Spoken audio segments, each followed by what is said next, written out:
Melinda is also grew up in West Orange. She went through our West Orange school public system as a Latin student, and now a mother of young children in our system. So she brings to bear a wealth of experience and the perspective of an underrepresented demographic that will improve our BOE.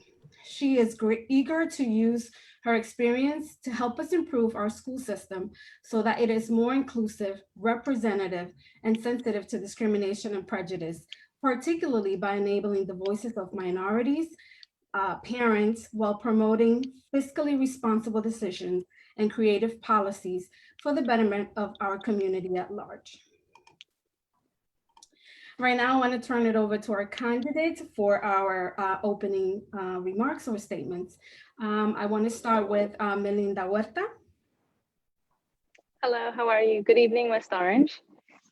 Primero me gustaría honrar que estamos en la tierra de Lenape, la tierra de los indígenas antes que nosotros. Soy nacida de padres mexicanos, soy producto de las escuelas públicas aquí en West Orange y nuestra representación es necesario y integral en el avance del éxito académico de todos nuestros estudiantes. My name is Melinda Huerta. I wanted to start off by honoring Indigenous Peoples Week and acknowledging that we are on Lenape grounds. I am a product of this community. I am a product of the West Orange community and the West Orange public school systems. Representation on all levels of the community is needed throughout West Orange.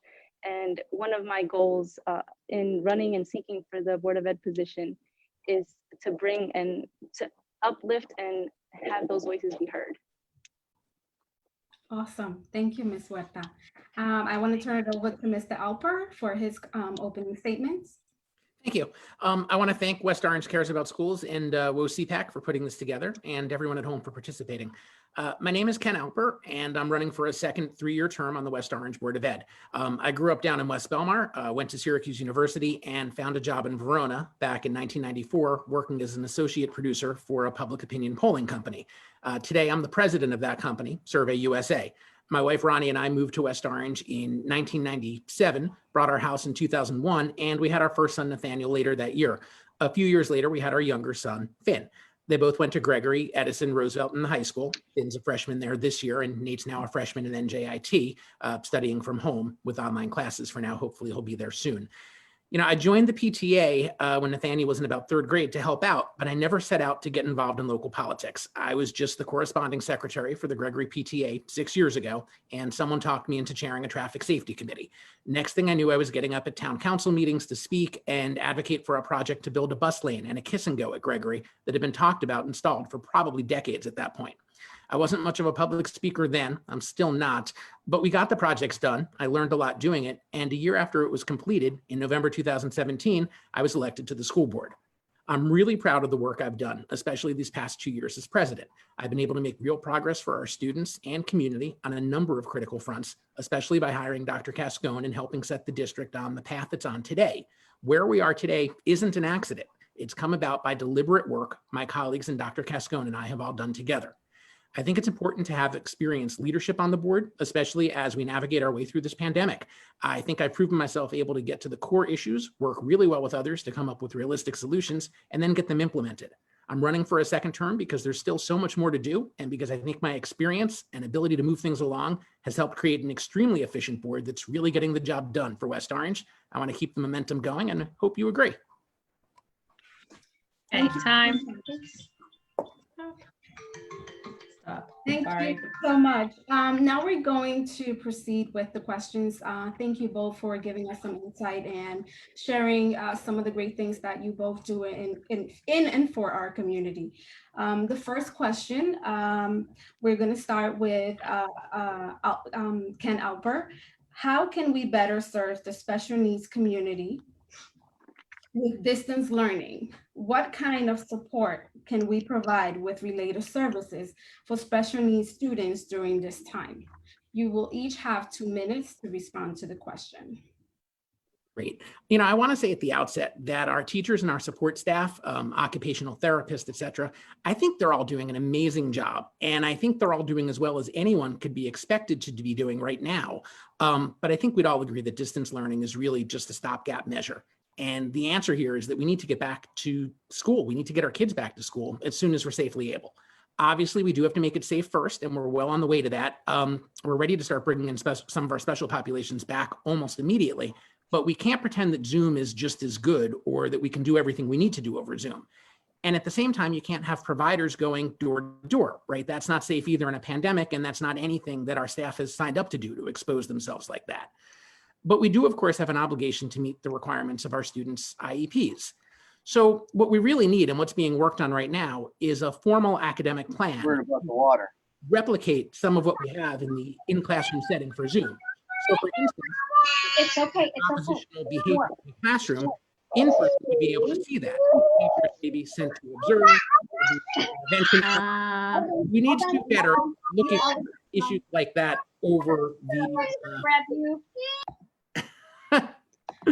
we need to do better for issues like that over the camera, right? Because you want to be able to get to the heart of our concern that some kids might be regressing. And that's why we're being so deliberate in the way we're regularly assessing skills to see where the regression truly is taking place so that we can tackle it as soon as possible once we're back.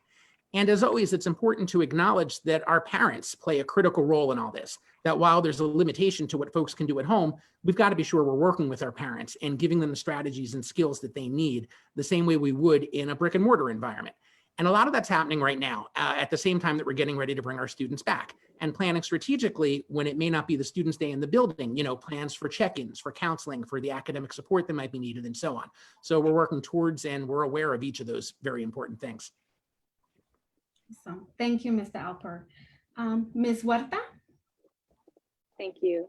So one of the things that I have heard very often when I speak to special needs parents or children, families of children who are on the autism spectrum, is that even under regular normal circumstances, pre-COVID, that their needs haven't necessarily been met. There has been a long calling for top to bottom IEP audit to better service our students and make sure that they're really getting the assistance and the education that they deserve. Lowering the standard, and this is something that is pretty consistent in the special needs community, when their education level, their expectations for them are consistently lowered. And so we're not really providing the rigor that they deserve. Specifically, myself and my family, we did have had a sibling who was in Gregory. He was transferred from Washington schools. Washington was his districted school, but they were not able to provide the education or the assistance or the IEPs that he needed. And so he was bused to Gregory. And in retrospect now, when we talk about it, we often see that we feel that he was misdiagnosed and miscategorized, and he wasn't afforded the same level of education because his standards were lowered so much. He was ostracized in that in the school.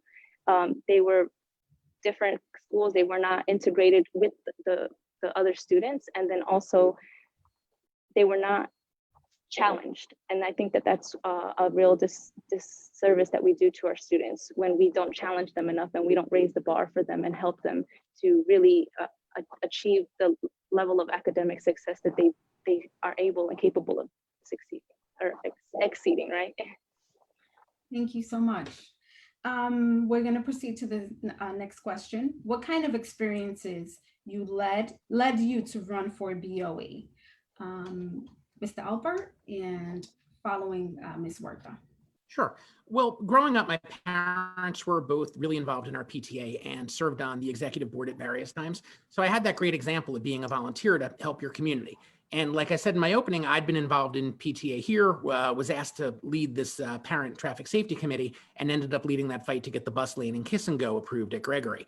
You know, getting that done for the community was really important, and it taught me the firsthand basics of how the board and the township can work together, what the obstacles were to getting things done in West Orange. I mean, the bus lane plans were probably 20 years old at that point, and every previous time the project had come up, it had been derailed with arguments that maybe weren't particularly genuine, but given the chance to fight for the safety and well-being of our kids, that was a fight I was glad to have. But at the same time, there was more. I'd been going to board meetings for a few years at this point, and I knew they didn't have to be as dysfunctional as they had been, right? Or as long as they were. I thought someone with a background in data analysis might be an asset to the board, given the amount of data that is being produced these days.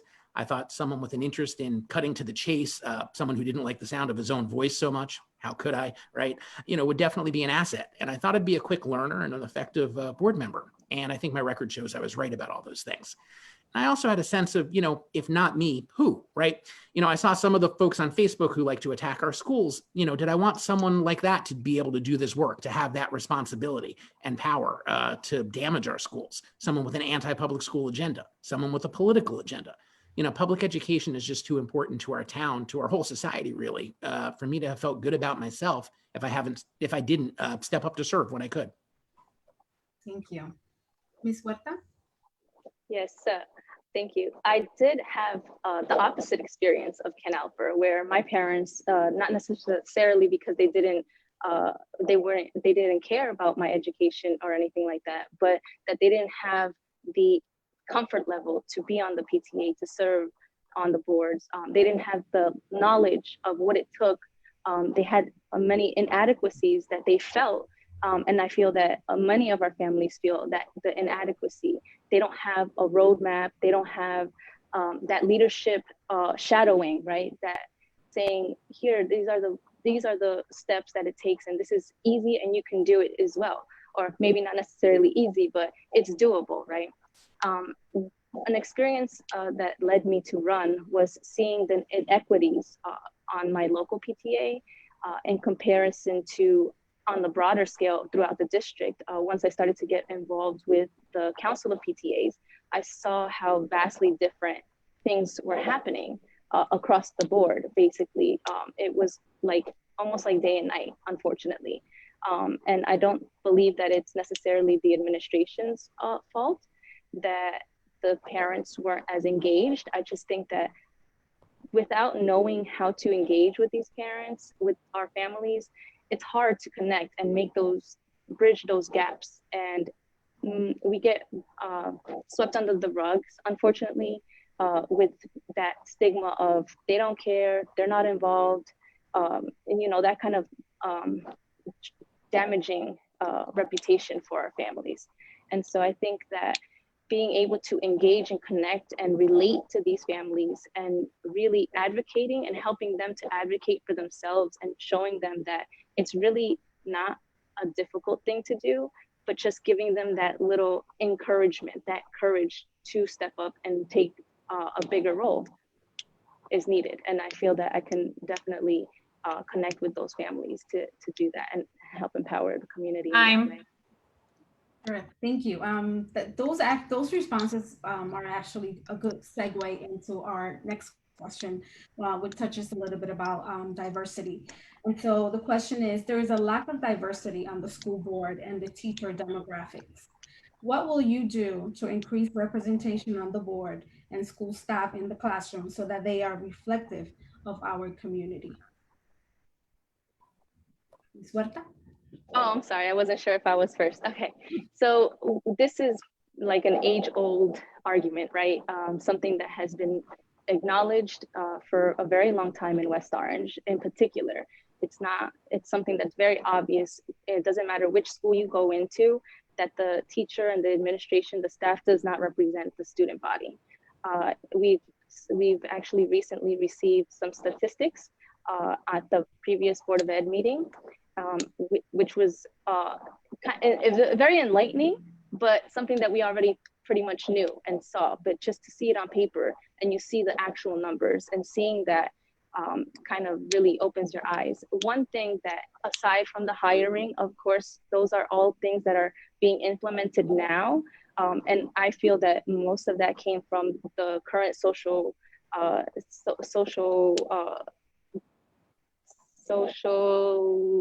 environment that we're in right now with all the social movements and everything. And I think that there's a big push to diversify more the community, the administration.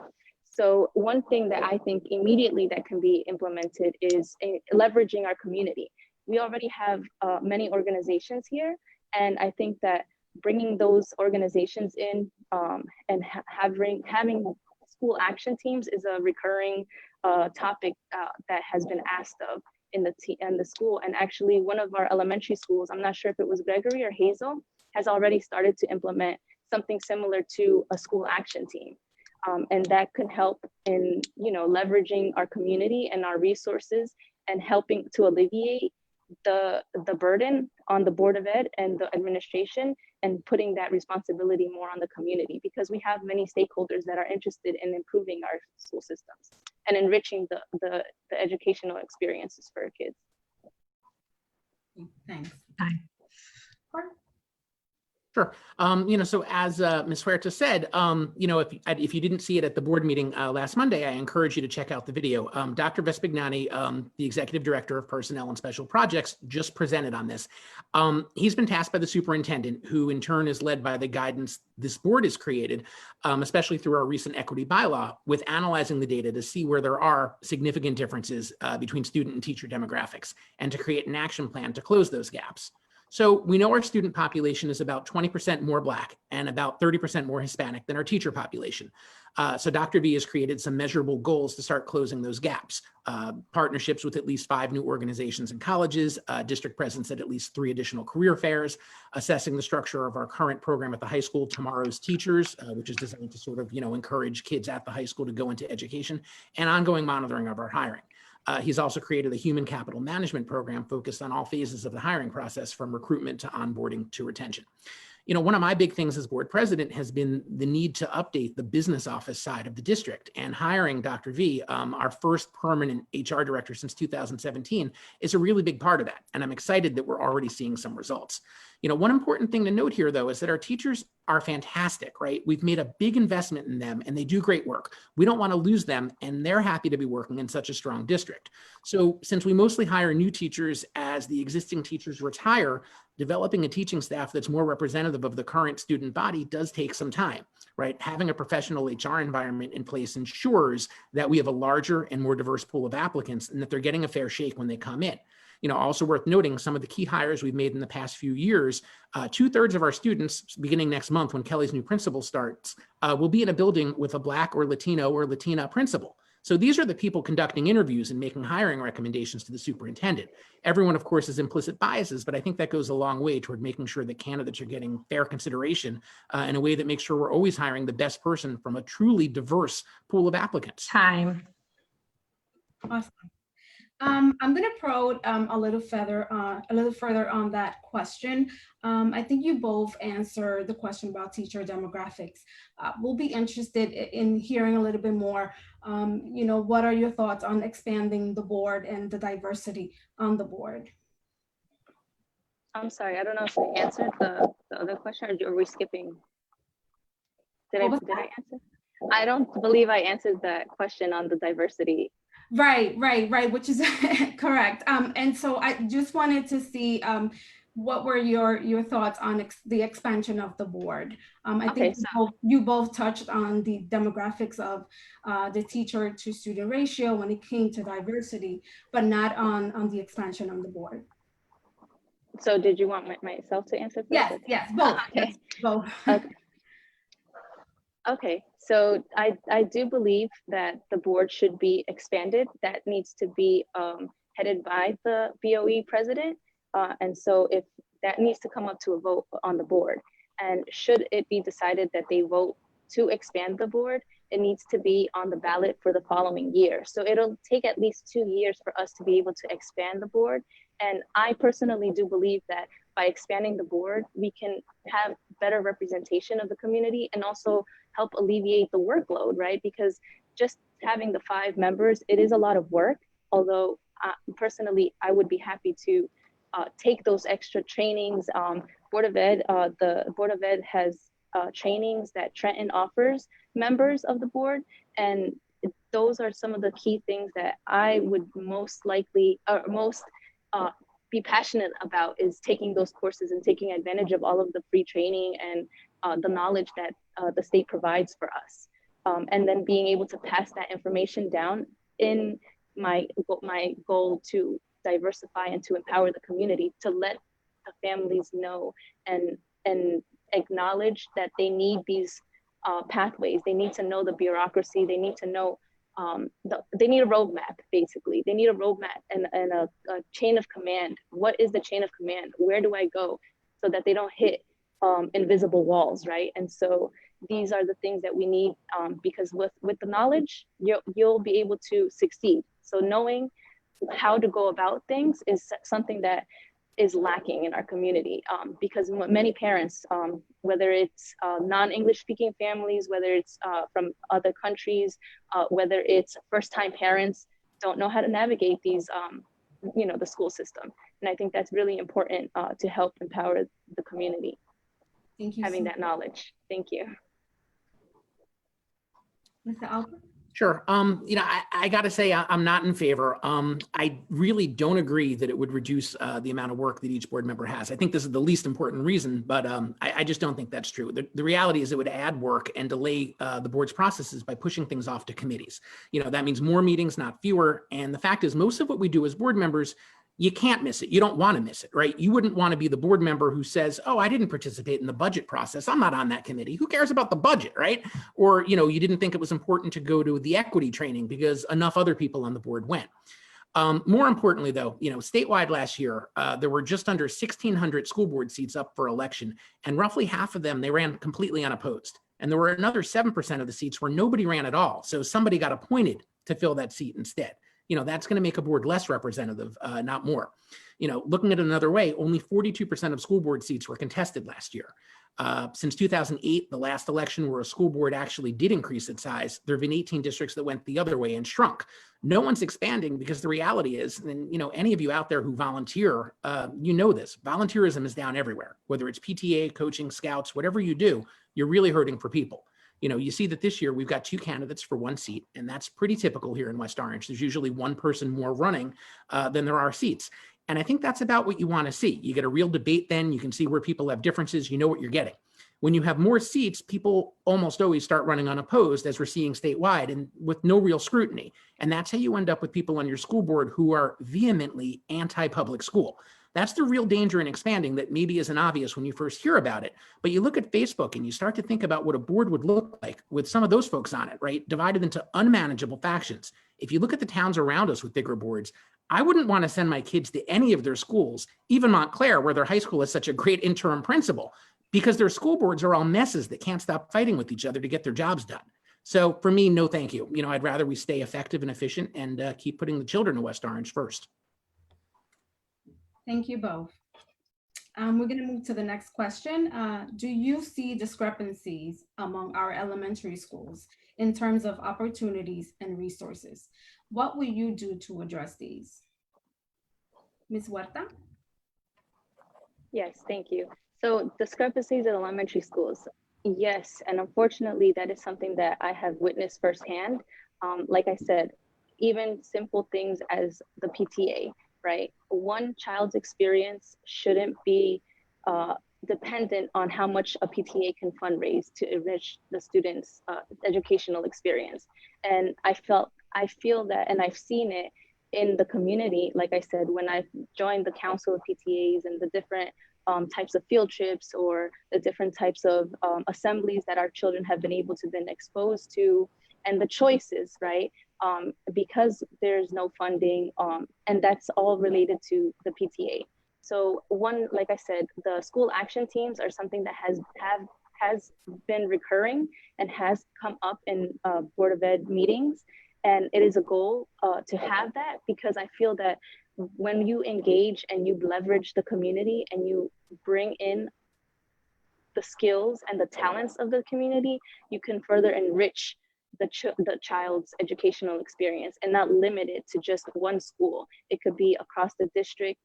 We can leverage our nonprofit organizations. We have many great organizations, as well as, so for example, the African Heritage Foundation, the Hispanic Heritage Foundation. There's many nonprofit organizations that we can, have access to, and not even just in West Orange in particular, but in other districts as well. And I think leveraging that and bringing on board the community will definitely help to enrich and, like I said, not limit a student's experience simply because they can't fundraise enough. Thank you so much. Mr. Alper? Sure. Well, looking at it from the district side, what we can control, as opposed to what's happening with PTAs, just the district, just in case there's any confusion, we don't fund buildings at the building level. So there's no point in the budget process when someone says, okay, Mount Pleasant gets this much money this year and St. Cloud gets that much money. It's nothing like that. What happens is the principals request the resources they need through the budget process.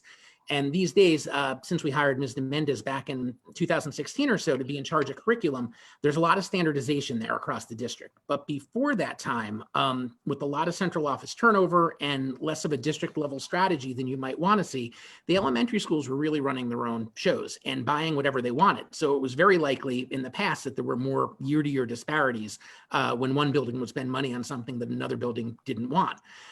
Today, that's not really the case. And when we last looked at elementary per pupil spending for instructional supplies last year, we found that they were all within about 10% of each other. Kelly and St. Cloud are both spending $340 per pupil. Washington was about $350.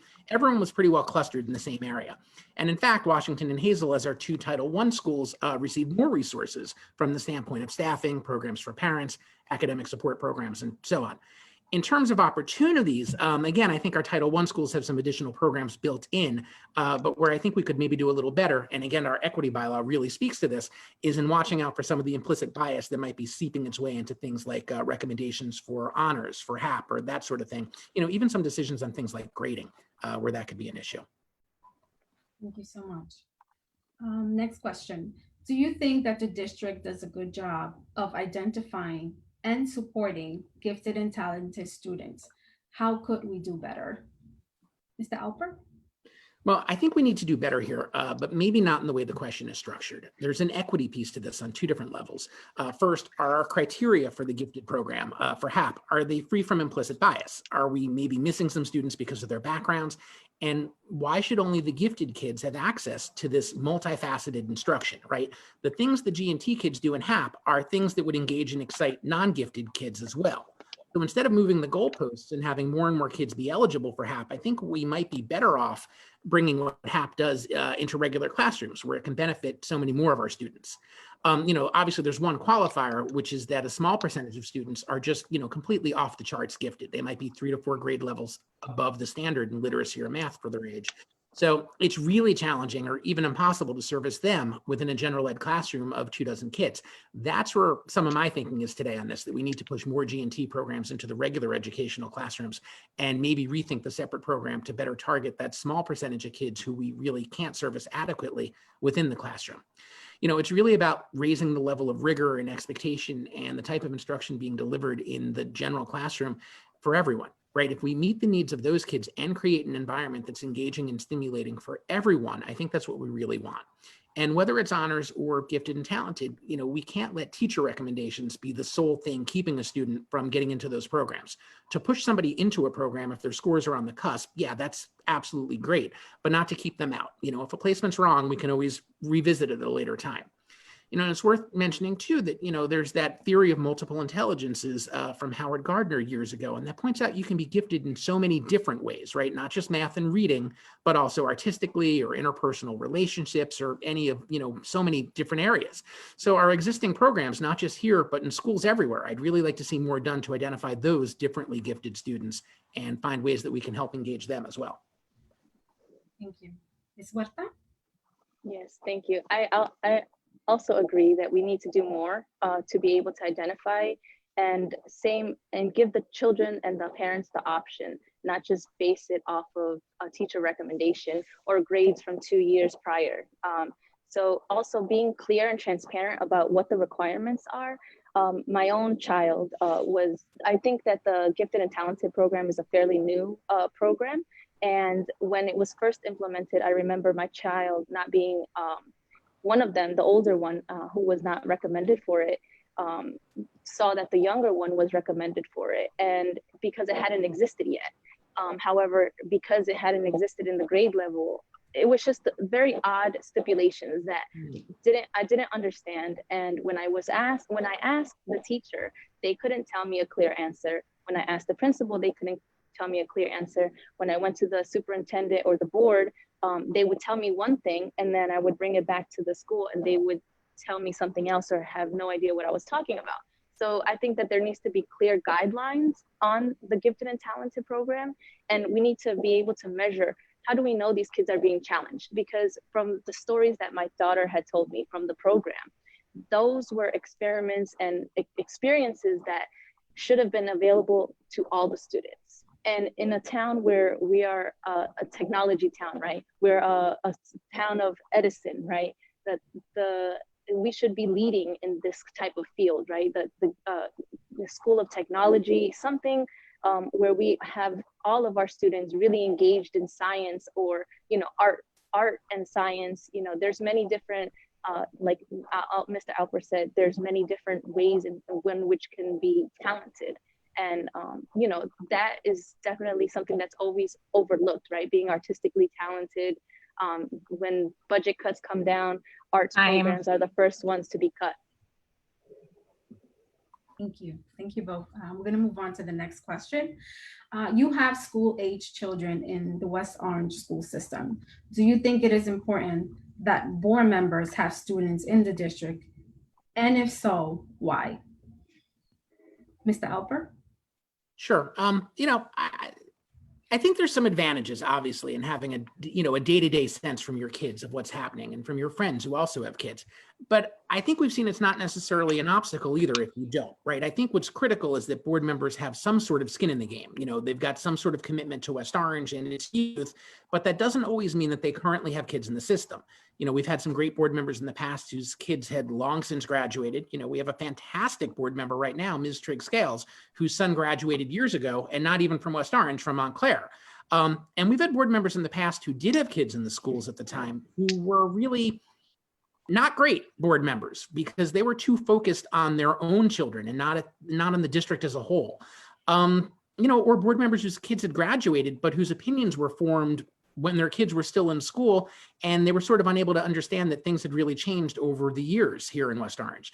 So it really can vary. You know, I think the key is just that you need to have a vested interest in our outcomes and in our taxes, right? And one way or another, I think that applies to just about everyone who lives here and pays property taxes in West Orange, you know, even if you do get a bit of an advantage having kids in the system yourself. Thanks so much. Ms. Huerta? Yes, I don't necessarily think it diminishes one's capability to make fair and impactful policy. How Mr. Alper said, some parents or some Board of Ed members may be acting in, you know, self-interest or focus too much on, you know, they're too close to the picture, I guess. But having a very committed goal, right, for the town and seeing the success of the kids is something that I think is necessary. But we also have to be careful on what kind of goal, right? Not just to be focused on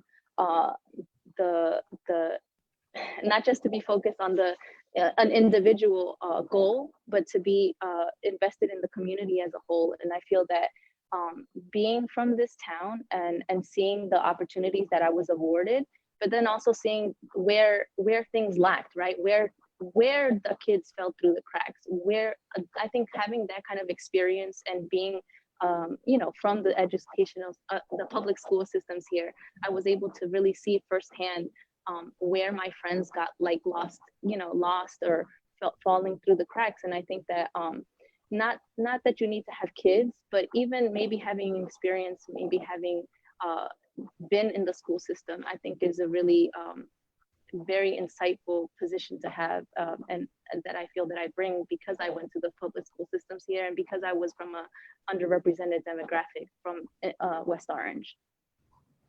Thank you, Ms. Huerta. Our next question, what is the role of the Board of Education vis-a-vis the town? Should the mayor or town council have input into decisions being made by the board? If so, on what types of issues and how should that input be sought? Is it important for you to keep the BOE free from outside of political influences? You both have 2 minutes. Mr. Alper? Sure. You know, the governing bodies are completely separate. The mayor and council have no input into board decisions, and the school board has no input into the mayor's or the town council's decisions. And, you know, I don't think any of us would want it to be any different. We just don't tell each other what to do. You know, meanwhile in Montclair, right, where the school board is appointed by the mayor, who happens to be a vice president in the NJEA, you know, to me, that's a whole bunch of insanely blurred lines right there. You know, that said, we do work closely together in some areas, as we're supposed to, right? There's shared services agreements, splitting the cost of returfing the football field, for instance, or working together with the township's grant writer to bring in that security grant last year. We met with the township CFO to get a sense of whether a proposed development would impact the schools and whether we'd see tax payment shortfalls due to COVID. We worked with the Township Office of Emergency Management to get Wi-Fi hotspots for families who needed those for internet access during remote learning. The board has liaisons to the town council and vice versa. We meet regularly. And of course, we work closely with the police department, whether it's making sure we have officers at games or for traffic control, coordinating evacuations, deciding whether we need to close for bad weather, that sort of stuff.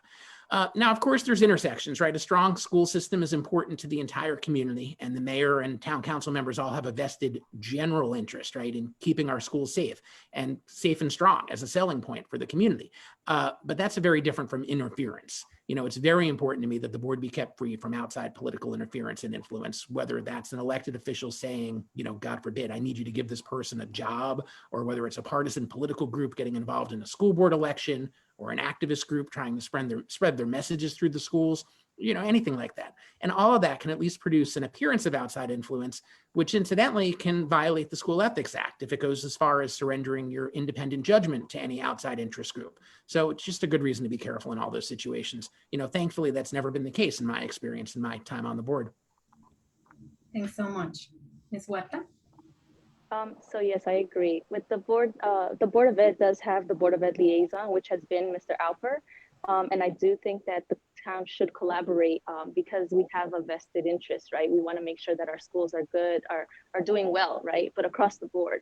And one thing that I've noticed is, unfortunately, we do have segregation, right? We have certain schools performing at a higher rate, and how Mr. Alper had mentioned that even though our schools received equal amounts of funding, equal is not equitable, right? And I think that those types of things, those types of gaps are what we need to focus on as a Board of Ed. And like I said, the town should be able to collaborate in what the bigger picture is. And when we look at the big picture, we can't forget about how we function in that big picture as a small town, but on also nationally, right? And a lot of the pressure I feel that came, you know, that pushed the equity policy and has really put a microscope, right? Put us under a microscope of how we're hiring. All of that has been impacted by national politics and by the social climate that's currently, you know, that we're currently under. And it's good and bad at the same time, you know, because these are not new issues for West Orange. We pride ourselves on diversity, but as we have seen, our administration doesn't represent that. We're diverse in our community, but not in our administration or our leadership roles, right? And I think that empowering the community starts with families, our families and our people who have our stakeholders, are the people who are involved in our community, who are small business owners, who are entrepreneurs here, who are students here. We have many alumni that don't come back to West Orange and put back into the town that helped get them, you know, to where they're at now. And I think that we need to be able to attract that more. Awesome. The following questions are going to be our closing questions, and we have 2 more questions. In your opinion, what should a public education offer to every student? These questions are going to be 1 minute as opposed to 2 minutes. And so I'll start with you, Mr. Alper. Sure. A public education needs to offer every student the opportunity to thrive, to reach the same heights regardless of where they started, regardless of what outside resources they might have, or which school they started off in. A bias-free environment that respects you and your differences, a wide range of activities and academic pursuits to fit your individual interests, and amazing teachers who believe in you, who unlock your potential, who help you achieve everything that you're truly capable of. And all of this needs to take place in a physically and an emotionally safe environment where you feel not just allowed to, but completely encouraged to be your best true self and to reach for what's really possible for you. Thank you. Ms. Huerta? Yes, so what I feel that a public school education should offer is an equitable, enriched educational experience.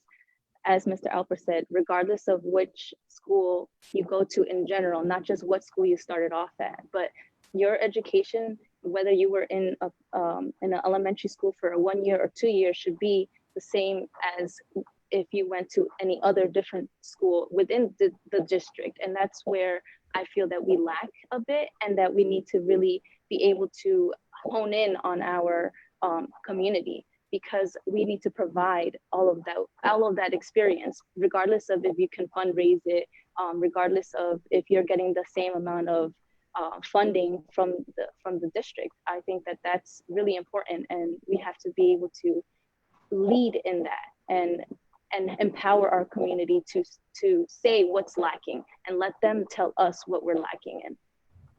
Thank you. Our last question. What single positive change in our public school system do you think would have the most far-reaching impact, and how will your presence on the board help make that change?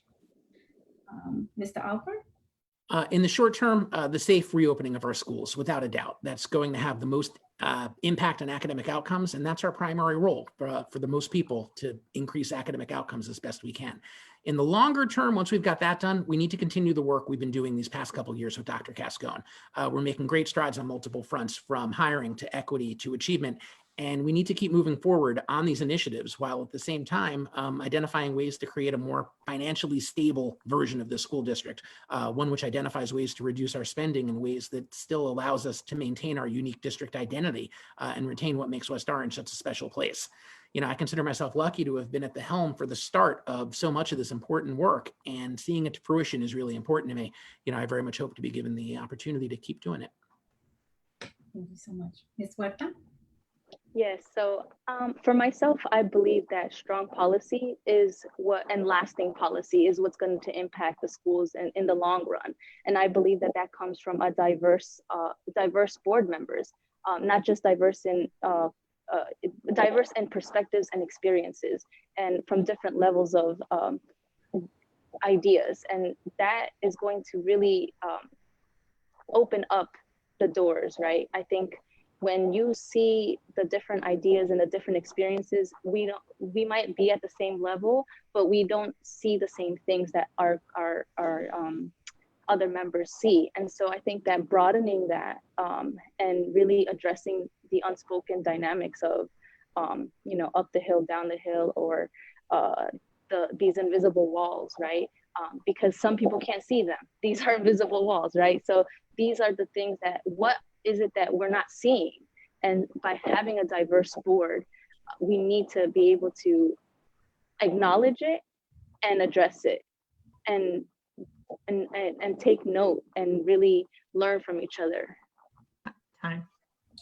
Thank you so much. This concludes. Sorry, Ruth.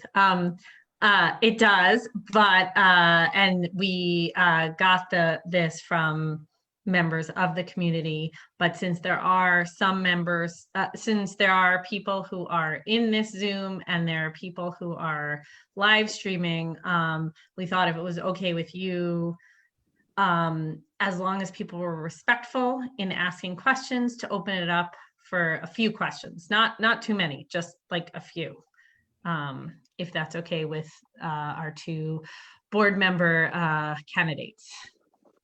Sure. Okay.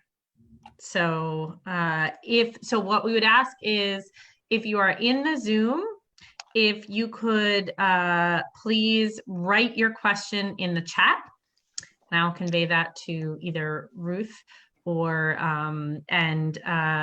if you are watching live on Facebook, if you can write in the comments on the live stream. Again, please be respectful in your questions. I mean, and so we'll wait a couple minutes if people do not have any, then we will conclude. And do people know, so at the bottom, if you haven't been on Zoom, you would have, there's a chat feature, and you can type in to everyone. So we'll wait like a couple more minutes. And Gina, if you're getting any from Facebook, please let me know. Okay, nobody has any questions. That seems.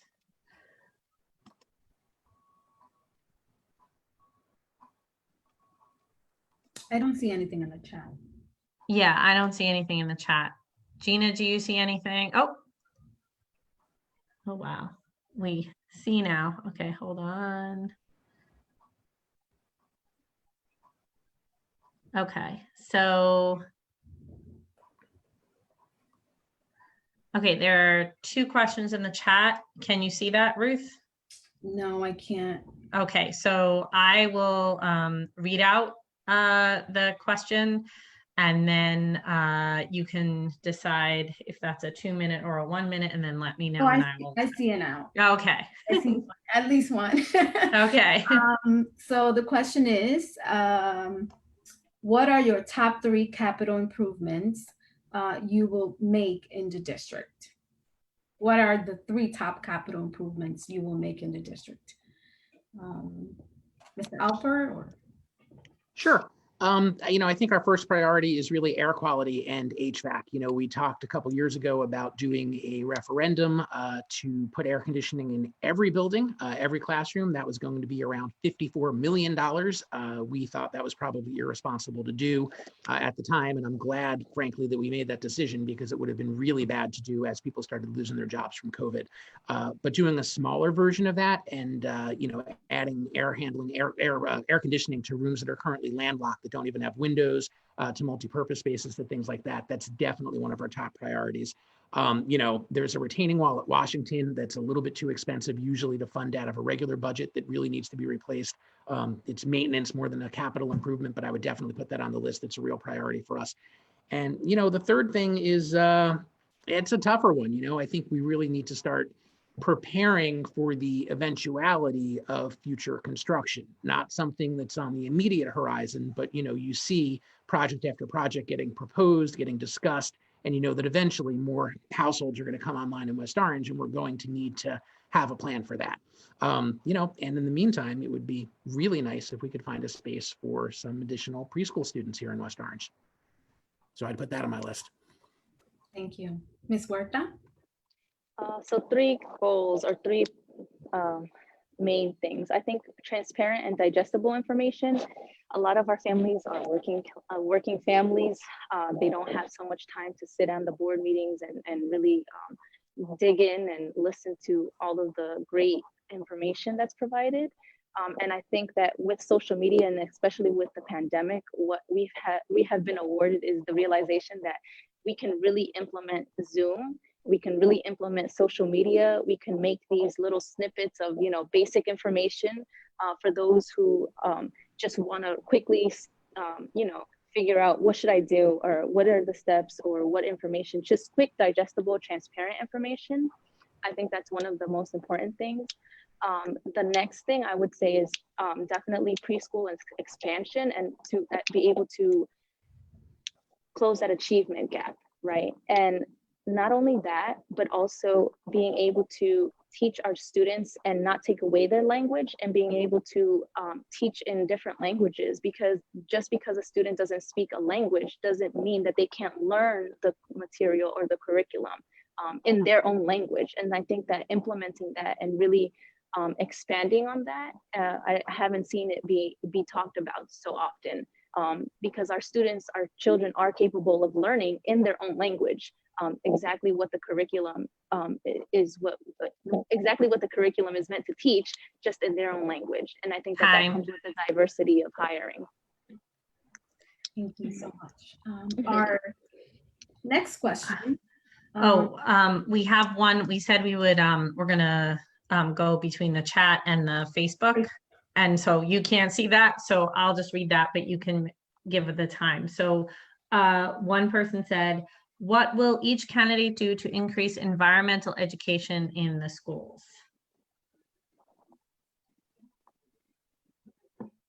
Ruth, you can choose who to go first because I don't remember. Ms. Huerta, Okay, I'll go. So environmental education. Oh, this is definitely something that I've been really, wondering why we don't use our spaces. We have a beautiful big greenhouse in front of Edison Lawn.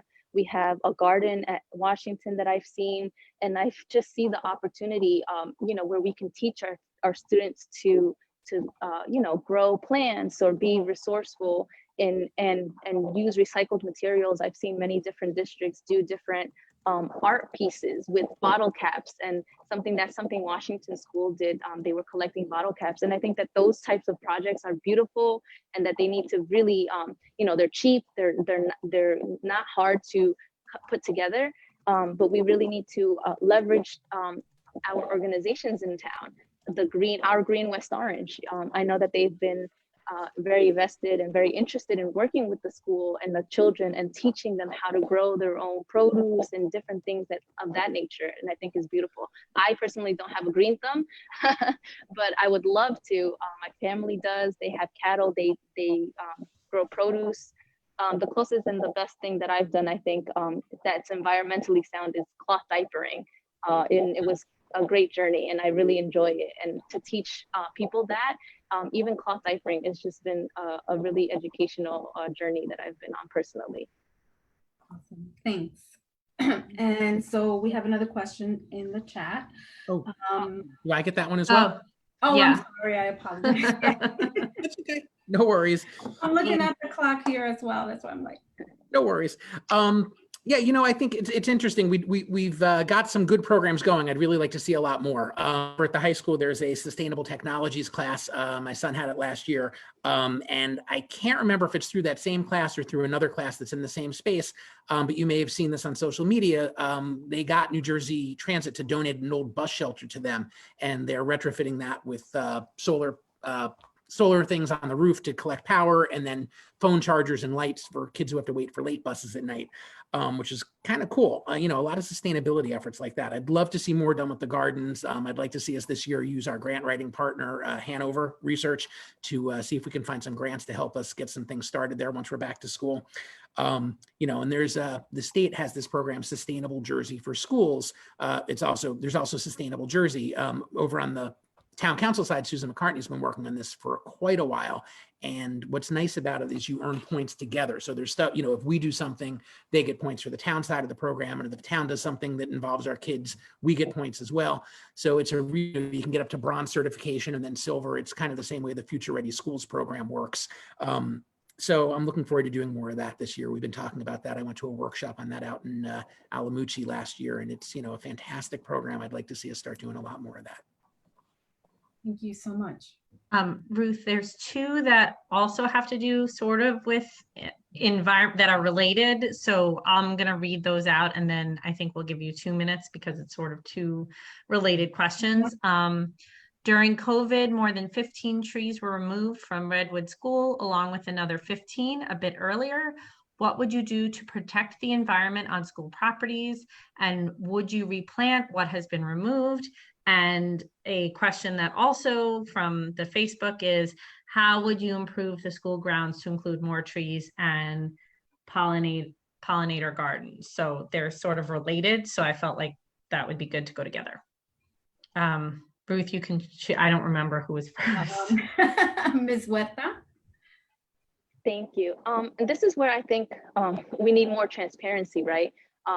That was one of my concerns, because last year, or I believe either last year or the year before, Washington School had, I think, just 4 or 5 trees maximum, kind of sparse, but they were cut down. And nobody knew, it was just one day from the next, what happened, no idea who was responsible. There was no warning. We just came to school one day and there were stumps. So that was very saddening to me to see that, especially because when I was growing up here, specifically in West Orange, there were so many more trees. And I remember being able to climb all of these trees, and that they were just there. So I think the preservation of trees is important. And the transparency, I think, needs to be there. Mr. Alper just mentioned a bunch of really exciting activities and programs, but nobody's, I mean, myself personally haven't heard of it, but things like that could be really, can have a farther reach, especially with social media and the way that we can use technology now. Thanks so much, Mr. Alper. Sure. So those 15 trees, I believe, I'm trying to find the email, but obviously it's hard to do that when you're in the middle of the debate, but I remember there was some back and forth on that. I think there was some damage to them. They were storm damage. They weren't in healthy condition, but obviously it's a concern. You know, you don't ever want to be removing that many trees without having a good reason for it.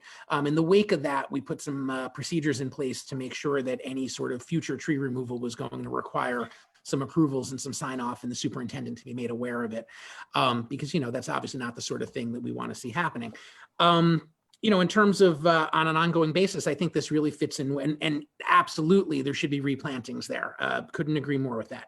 You know, I think this dovetails really well with the previous question on the environmental instruction and using sustainable jersey and earning points through that. You know, I'd love to see some school grounds improvements throughout the district that include butterfly gardens, pollination areas, you know, all that kind of stuff. Composting, I think, goes in there really well, as, you know, also, you know, maybe even growing fresh fruits and vegetables for lunch. You know, there's a lot that our students can be doing and learning and, you know, beautifying at the same time. So yeah, it's something I would strongly support more of. Thank you so much. Rachel, so should I proceed with the question in the chat?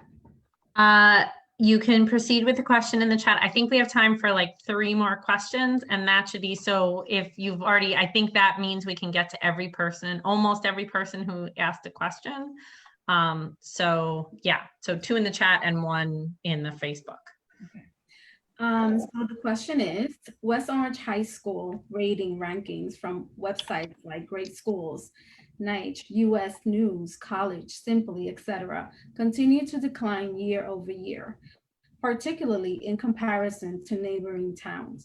These rankings appear to be based on standardized test scores, which implies a declining proficiency.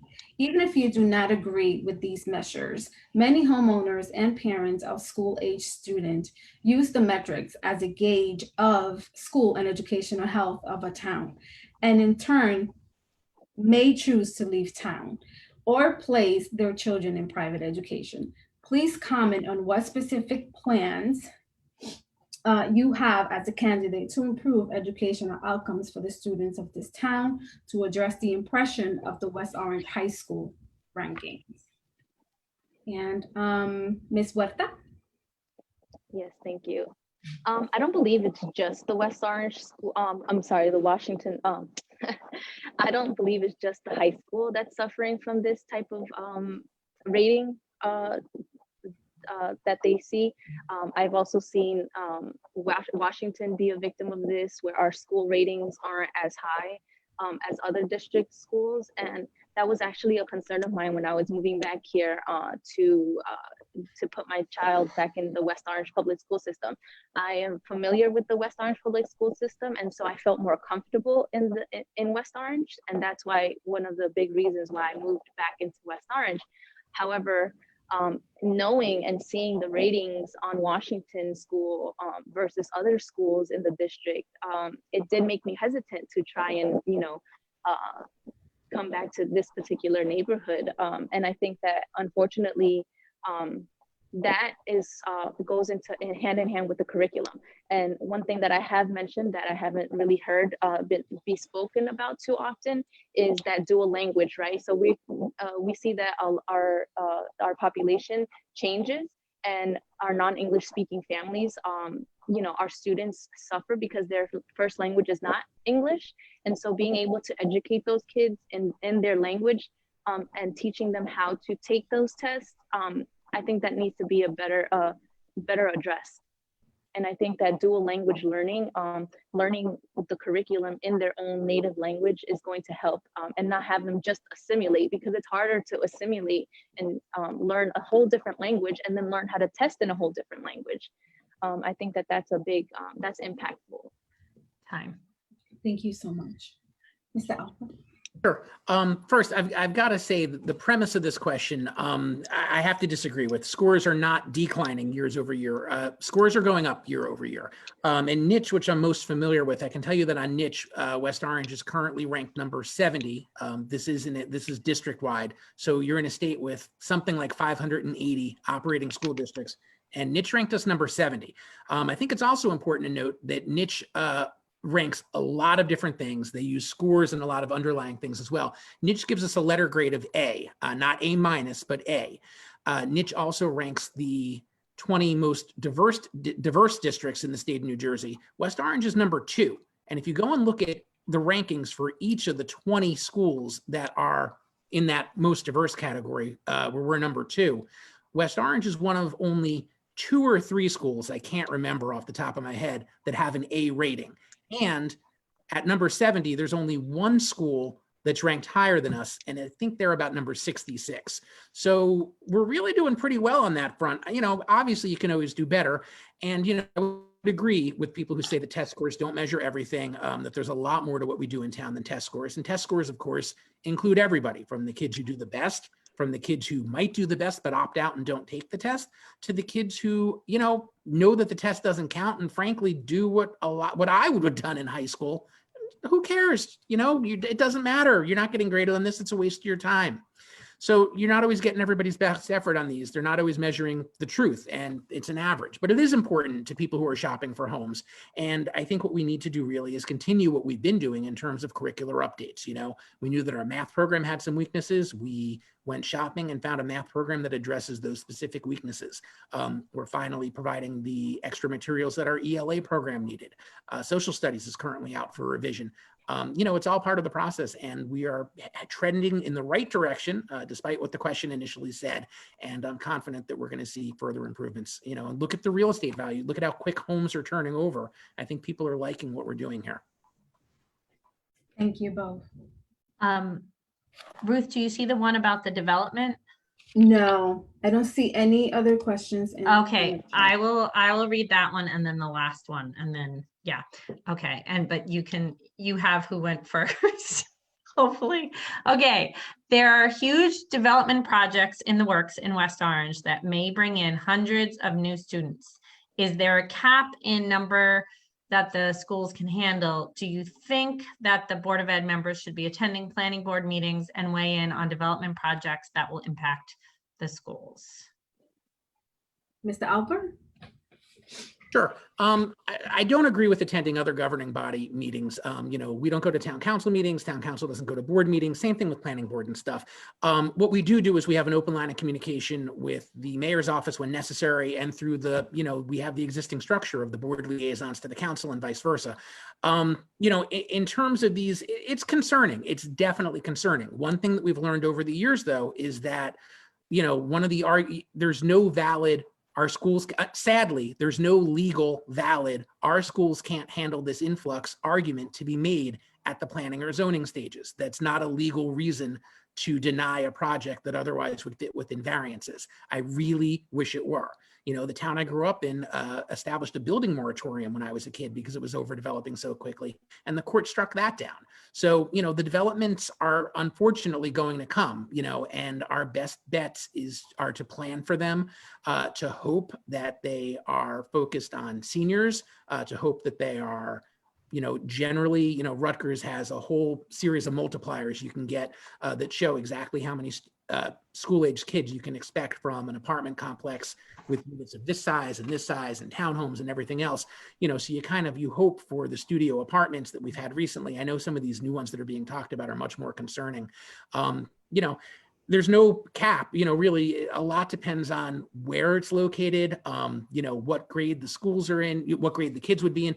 You really need to look at it piece by piece, and you need to plan for the fact that, you know, for better or for worse, people always want somewhere to live, and people want to live in West Orange. So, you know, it's in some ways it's a good problem to have that your town is growing and not, you know, in a death spiral where people are moving away and you're not replacing your tax base, but it's concerning to be sure. Thank you so much. Ms. Huerta? As a community member, I think it definitely is important to be active in those, even just as listeners, in those conversations between the Board of Ed and the Town Council.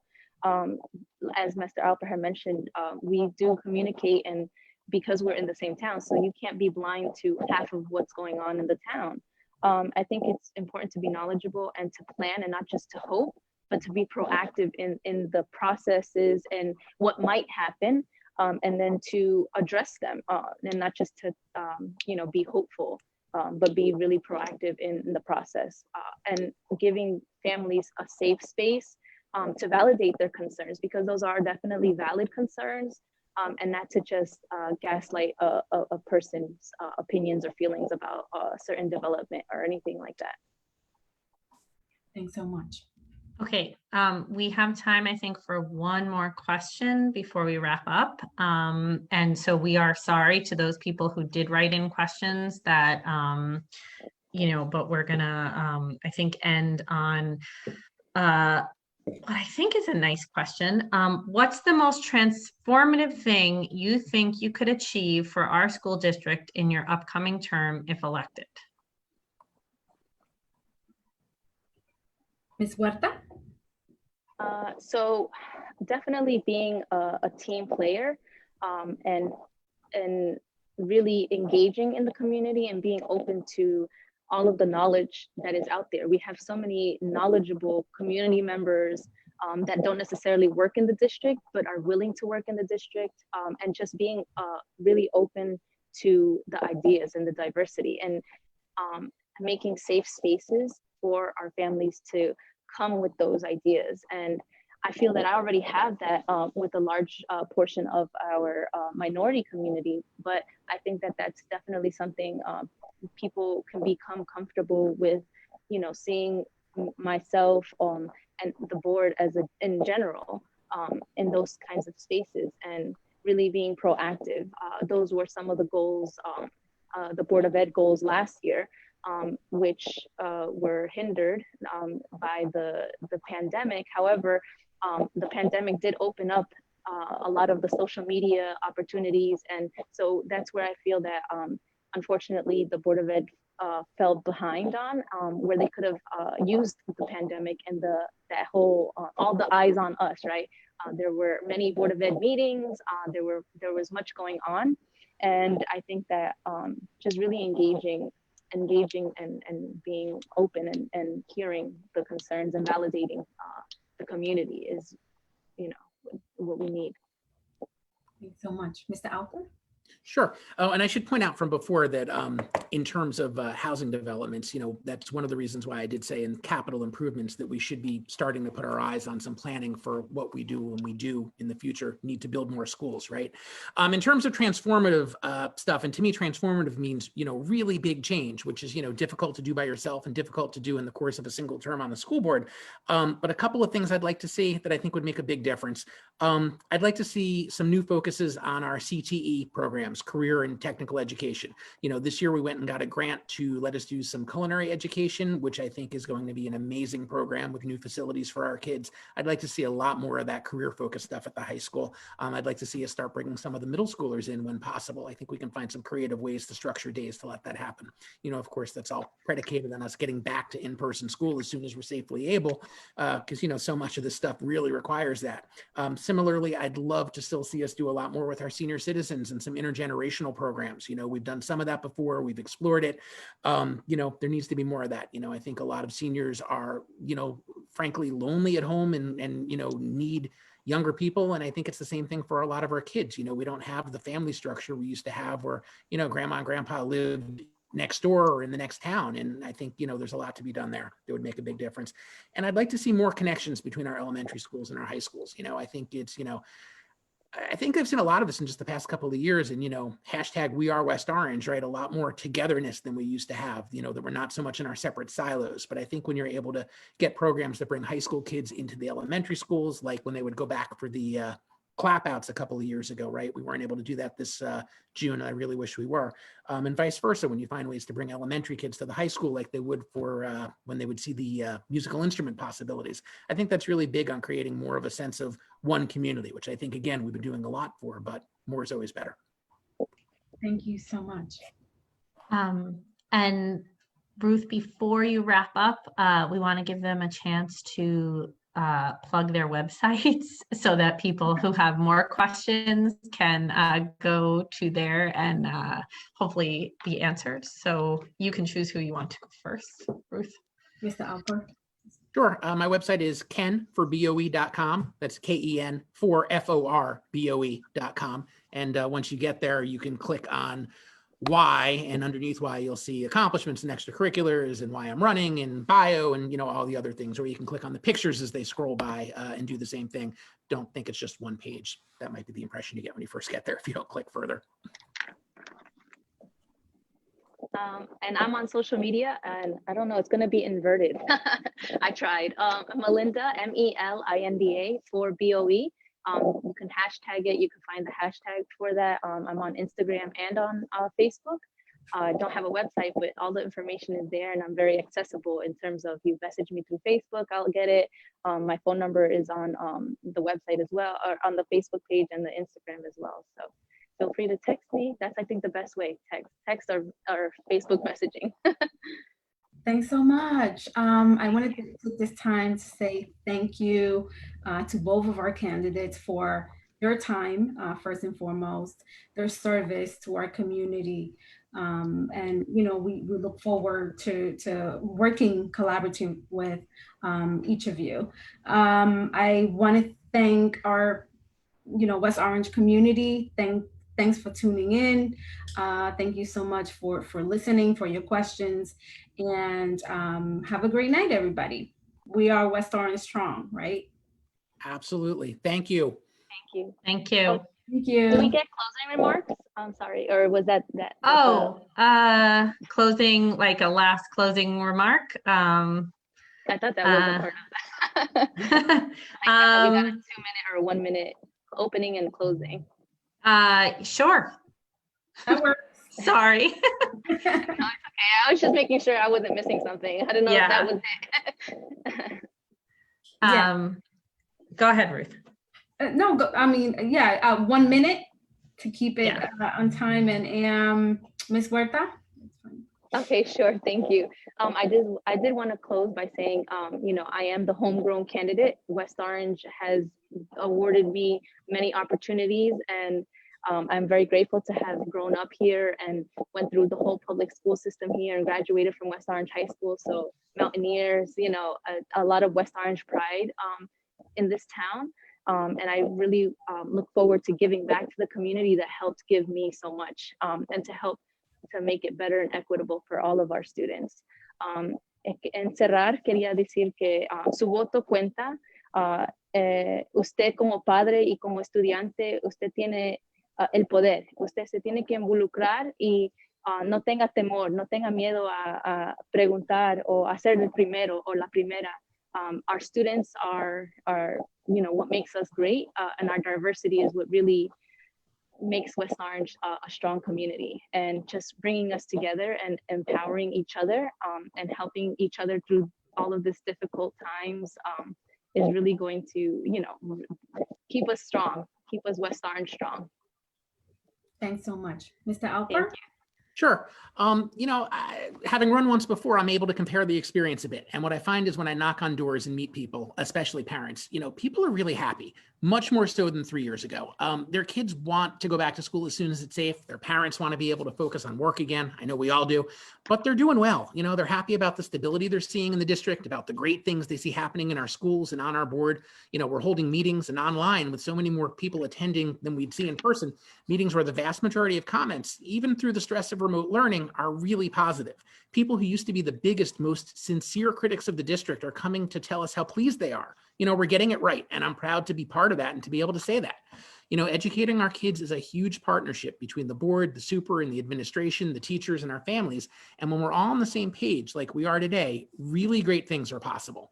You know, folks see that we're on the right path in West Orange, and they don't want to see us step off it again. So I'm asking for your vote tonight so that I can continue leading, so that we can continue this work. Board terms are really short and I've got so much more to contribute. I humbly ask that you allow me to continue to serve our kids, our families, and our community. Thank you so much. Thank you. That sums it up. Yep. Now. Thanks, Thank you everybody. so much. Thank you for having us.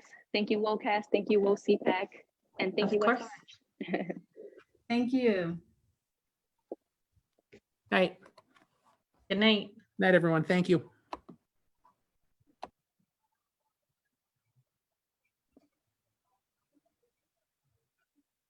Good night.